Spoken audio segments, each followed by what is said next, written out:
जब भी तेरा जी चाहे तुम पास मेरे आ जाना। ये प्यार बस तेरे लिए है, तू न कभी घबराना।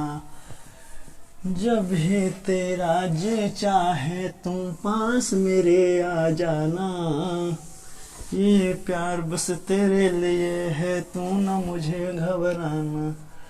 मिलने की तुम कोशिश करना, वादा कभी न करना।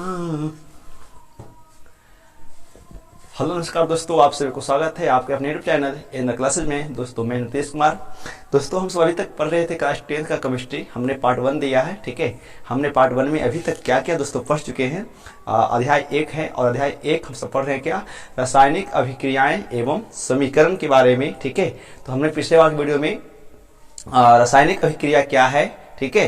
रासायनिक अभिक्रिया में भाग लेने वाले पदार्थ क्या कहलाते हैं और भाग लेने के बाद अभिक्रिया के दौरान जो नए पदार्थ बन जाते हैं उसे क्या कहते हैं दोस्तों, ठीक है। और रासायनिक अभिक्रिया की क्या क्या विशेषताएं हैं ना, हमने तमाम बातों को दोस्तों पिछली बार में देख चुका है। एक बात है क्या, जब कमेंट सवाल डालते हैं ना, तो पता है वो सवाल डालते हैं ना जो पढ़ाने के बाद वो सवाल जो निकल के आता है हम वो डालते हैं कमेंट में, ठीक है। तो आप सबको इससे अनुरोध है कि वीडियो को देख करके जवाब दीजिए ताकि आपको सही जवाब का आंसर मिल पाए, ठीक है। नहीं तो क्या होता है ना कि आप ऑप्शन देते हैं, आप ऐसे ही बस टिक लगा देते हैं, है ना, बस जो सही है वो सही होता है, ठीक है। तो ऐसा नहीं होता दोस्तों, वीडियो को देखिए। आइए हमसे इसमें पता क्या पढ़ने वाले हैं, हमसे इसमें पढ़ने वाले हैं रासायनिक समीकरण के बारे में। रासायनिक अभिक्रिया के बाद दोस्तों ये पार्ट 2 होगा और हम सब यहाँ पर भी पढ़ने वाले हैं रासायनिक समीकरण के बारे में, ठीक है, कि रासायनिक समीकरण क्या है। रासायनिक समीकरण दोस्तों किसे कहते हैं उसके बारे में, ठीक है। रासायनिक समीकरण क्या है उसके बारे में। तो आपको पता है ना कि जब अभिक्रिया में क्या होता है कि रासायनिक अभिक्रिया में क्या होता है कि जो जितने भी पदार्थ भाग लेते हैं, ठीक है, रासायनिक अभिक्रिया में जितने भी पदार्थ भाग लेते हैं ना, उस पदार्थ को हम क्या करते हैं, उस पदार्थ को उसके संकेत या सूत्रों के द्वारा जब व्यक्त किया जाता है तो हम सब उसे रासायनिक समीकरण कह देते हैं। यानी आप लिखेंगे क्या, जो सवाल आएगा कि रासायनिक समीकरण किसे कहते हैं, तो क्या लिखेंगे कि रासायनिक अभिक्रिया में भाग लेने वाले पदार्थ को जब उसके सूत्र या संकेतों की सहायता से व्यक्त किया जाता है तो हम सब उसे रासायनिक समीकरण कह देते हैं, ठीक है। यदि हम फॉर एग्जाम्पल की बात करेंगे दोस्तों, ठीक है, तो मान लीजिए कि हमने एक अभिक्रिया जैसे लिया क्या कि हाइड्रोजन और क्लोरीन जब आपस में अभिक्रिया करता है तो हाइड्रोक्लोरिक अम्ल का निर्माण करता है, ठीक है। तो ये अभिक्रिया हो गया। बट यदि इसी अभिक्रिया को यदि हम इसमें भाग लेने वाले जितने भी पदार्थ हैं यहाँ पे हाइड्रोजन और क्लोरीन, जब इसको हम सब यहाँ पे सूत्र या संकेत की सहायता से यदि व्यक्त कर देंगे ना, तो पता है यह क्या बन जाएगा, रासायनिक समीकरण हो जाएगा। जैसे हमने बोला कि हाइड्रोजन और क्लोरीन अभिक्रिया करता है तो आपको पता क्या है कि हाइड्रोजन का अणुसूत्र क्या होता है, H2 होता है, और क्लोरीन का अणुसूत्र क्या होता है, CO2 होता है। तो इसको हम सब सूरज के प्रकाश में रख देंगे ना गर्म करके, ठीक है, तो ये क्या बनाएगा, HCl, है ना, ये HCl बनाएगा हम सब, जिसे हाइड्रोक्लोरिक कहते हैं। क्या कहते हैं, हाइड्रोक्लोरिक। ये एक प्रकार का एसिड होता है ना, इस एसिड का नाम है क्या, हाइड्रोक्लोरिक अम्ल कह देते हैं। तो यहाँ पे भाग ले रहा पदार्थ कौन कौन है तो जी, तो हाइड्रोजन का एक अणु है ना, और एक क्लोरीन का एक अणु है, ठीक है, और भाग लिया, अभिक्रिया किया और क्या बनाया, हाइड्रोक्लोरिक अम्ल। तो हम इसी को क्या कह देते हैं, तो हम इसी को ना रासायनिक समीकरण कह देते हैं। अभिक्रिया में भाग लेने वाले पदार्थों को जब सूत्र या संकेतों की सहायता से व्यक्त किया जाता है तो दोस्तों इसे रासायनिक समीकरण कह देते हैं, ठीक है। तो ये है आपका रासायनिक समीकरण, समझ में आया होगा। ऐसे ही क्या कि जब हाइड्रोजन के अणु और ऑक्सीजन के जब अणु आपस में संपर्क होते हैं, इसका अभिक्रिया करता है तो H2O का निर्माण करता है, ठीक है। तो ये भी एक क्या है, तो ये भी एक रासायनिक समीकरण है, ठीक है। तो समझ में आया है कि रासायनिक समीकरण क्या है। अब यदि हम दोस्तों बात करेंगे यहाँ पे तो रासायनिक समीकरण के बारे में, ठीक है। रासायनिक समीकरण की बात करेंगे ना, तो रासायनिक समीकरण जो होता है वो 2 प्रकार का होता है। क्या होता है, रासायनिक समीकरण 2 प्रकार का होता है। याद रखेंगे, जो अगला जो टॉपिक पढ़ना है वो क्या पढ़ना है, रासायनिक समीकरण का प्रकार। तो याद रखेंगे कितना प्रकार का होता है रासायनिक समीकरण, हमेशा 2 प्रकार का होता है। क्या होता है जी, 2 प्रकार का होता है, ठीक है। पहला जो होता है ना दोस्तों, वो पहला होता है आपका संतुलित रासायनिक समीकरण। पहला क्या होता है, संतुलित रासायनिक समीकरण, ठीक है। और दूसरा क्या होता है, दूसरा होता है असंतुलित रासायनिक समीकरण, ठीक है। दूसरा क्या होता है, असंतुलित रासायनिक समीकरण। चलिए अब यदि हम बात यहाँ पे करेंगे तो रासायनिक संतुलित रासायनिक समीकरण क्या है और असंतुलित रासायनिक समीकरण क्या है, ठीक है।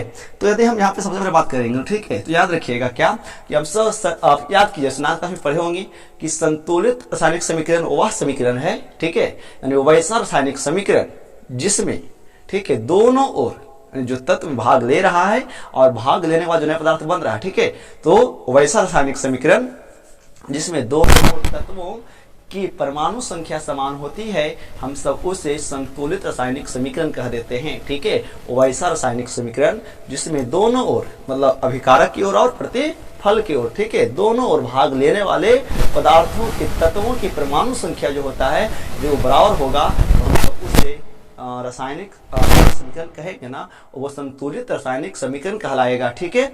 जैसे हम बताए अभी आपको क्या इसके एग्जाम्पल की बात करेंगे तो मान लीजिए क्या, देखिए हमने H2 और Cl2 का क्रिया करवाया, ठीक है, तो ये बनाया क्या, बनाया HCl, है ना, ये बनाएगा 2HCl, ठीक है।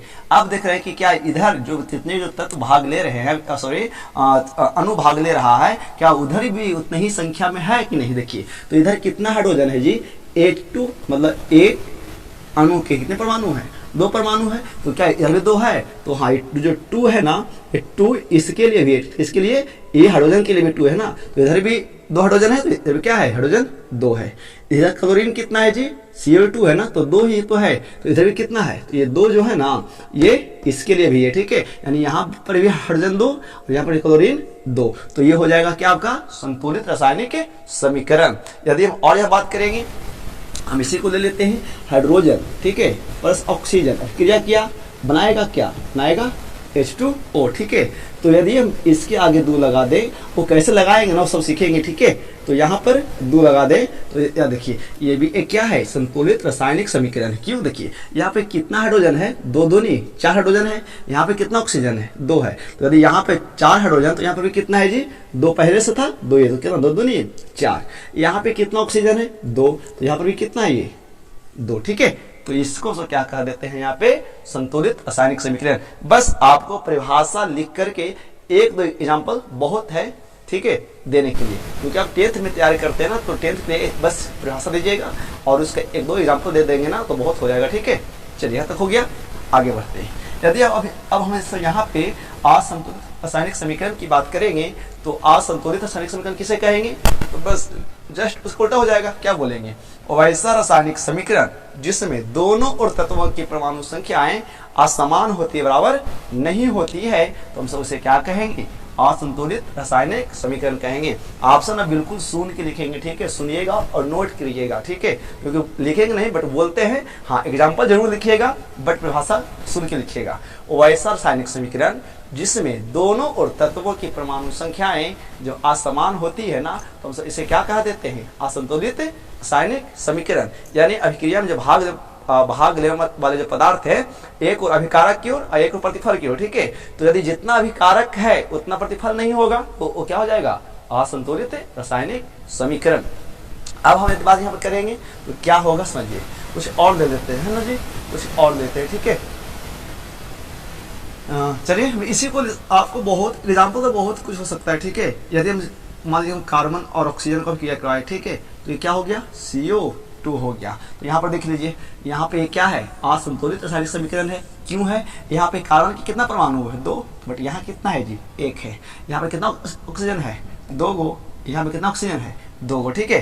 तो ये तो ठीक है, ऑक्सीजन 2 है, यहाँ पे 2 है, बट यहाँ कार्बन 2 है और ये यहाँ पे कार्बन 1 है, तो इसको क्या बोलेंगे, असंतुलित रासायनिक समीकरण। जब आप यदि जल के कोई यदि इस प्रकार से क्रिया कराएंगे और लिख देंगे H2O, तो ये भी आपका क्या है, असंतुलित रासायनिक समीकरण में आएगा दोस्तों, ठीक है। तो ये होता है रासायनिक असंतुलित समीकरण। एक बात और याद रखोगे कि जब अभिक्रिया में जो भाग पदार्थ लेते हैं हम उसको, ये एरो मार्क जो तीर के चिन्ह देख रहे हैं ना, ये पता है तीर बहुत इंपॉर्टेंट बताता है। क्या बताता है पता है कि यदि जिस ओर तीर यदि इंगित करता है ना तो इसका मतलब क्या है कि उस ओर का पदार्थ जो है ना होगा ना, उस ओर के पदार्थ सब प्रतिफल कहेंगे। ठीक है, यानी इसका मतलब है कि ये तीर इंगित ये कर रहा है तो ये अभिक्रिया के दौरान बना हुआ पदार्थ है। ठीक है, बट तीर के पहले जो पदार्थ है इसका मतलब ये हुआ दोस्तों कि ये दोनों अभिक्रिया में पदार्थ भाग ले रहे हैं। और आपको तो पता है कि अभिक्रिया में भाग लेने वाले पदार्थ को क्या कहते हैं, और कमेंट करके बताइएगा। और जबकि अभिक्रिया के दौरान बनने वाले पदार्थ को क्या कहते हैं ये भी आपको हम पढ़ा रखे हैं। तो ये दोनों का सवाल का आंसर आप कमेंट में जरूर देंगे। ठीक है, तो ये था रासायनिक समीकरण और उसके प्रकार की बात करेंगे। अब बहुत बार सवाल पूछता है कि संतुलित रासायनिक समीकरण क्या है और समीकरणों को संतुलित करना क्यों आवश्यक है। ठीक है, यदि सवाल ऐसा आता भी है कि रासायनिक या संतुलित समीकरण किसे कहते हैं या रासायनिक समीकरण किसे कहते हैं और समीकरणों को संतुलित करना क्यों आवश्यक है, तो आपको तो पता है कि रासायनिक समीकरण क्या है। अभिक्रिया में भाग लेने वाले पदार्थ को जब उसके सूत्र या संकेतों की सहायता से उसको व्यक्त करते हैं तो हम उसे क्या कह देते हैं, उसे क्या कहा देते हैं, रासायनिक समीकरण। बट सवाल ये उठता है कि समीकरणों को हमें संतुलित करना क्यों आवश्यक है, इसका क्या लाभ है ना। तो यह सुनिएगा कि समीकरणों को जो संतुलित जो करते हैं ना बहुत आवश्यक है। ठीक है, समीकरणों को संतुलित करना इसलिए आवश्यक है क्योंकि ऊर्जा परमाणु संरक्षण के सिद्धांत के अनुसार, है ना, ऊर्जा परमाणु के संरक्षण सिद्धांत के अनुसार क्या होता है कि ना तो पदार्थों का नाश होता है और न ही पदार्थों का पुनः निर्माण होता है। ठीक है, हाँ, मतलब जब समान अभिक्रियाएं होती है ना तो उसमें भाग लेने वाले जितने भी पदार्थ हैं उस पदार्थों का ना तो निर्माण होगा और ना ही नाश होता है। ठीक है, यानी क्या होता है कि ये परमाणु विलुप्त नहीं होते हैं बल्कि वही परमाणु बदल करके दूसरे और पदार्थ नया बन जाता है। ठीक है, इसलिए हम सबको यहाँ पे रासायनिक समीकरणों को संतुलित करना आवश्यक हो जाता है ताकि इससे पता चलता है कि जो अभिक्रिया जो भाग लिया और भाग का जो पदार्थ बना, ठीक है, तो उसमें जितना भी पहले से परमाणु मौजूद था क्या उतना ही मौजूद है या नहीं अभिक्रिया के बाद भी। ठीक है, उस तत्व का कितना परमाणु लैप्स हुआ, कितना मौजूद रहा, कितना अदृश्य हो गया। ठीक है, ये सब बातें हमें जानकारी मिलती है समीकरणों से और इसीलिए हम इसको क्या करते हैं, समीकरणों को संतुलित करना अति आवश्यक समझा जाता है और करते भी है। और इतना बातें लिख देंगे, ठीक है, कि रासायनिक समीकरणों को संतुलित करना इसलिए आवश्यक है क्योंकि रासायनिक संरक्षण सिद्धांत के अनुसार, है ना तो पदार्थों का नाश होता है और ना ही निर्माण होता है, लेकिन अभिक्रिया के दौरान कुछ पदार्थ विलुप्त हो जाते हैं और इसीलिए अभिक्रिया को या समीकरण को संतुलित करना है आवश्यक हो जाता है। ठीक है, अब जब पढ़ेंगे क्या रासायनिक समीकरणों से हमें कौन कौन सी सूचनाएं प्राप्त होती है दोस्तों उसके बारे में। ठीक है जी, तो ये पार्ट का वीडियो बड़ा हो जाएगा, सब 14 मिनट की वीडियो बहुत ज़्यादा देने वाले हैं। ठीक है, तो मिलता है वीडियो, तब तक नमस्कार, थैंक्स फॉर वॉचिंग। जुड़े रहिए इन क्लास के साथ। जय हिंद, वंदे मातरम।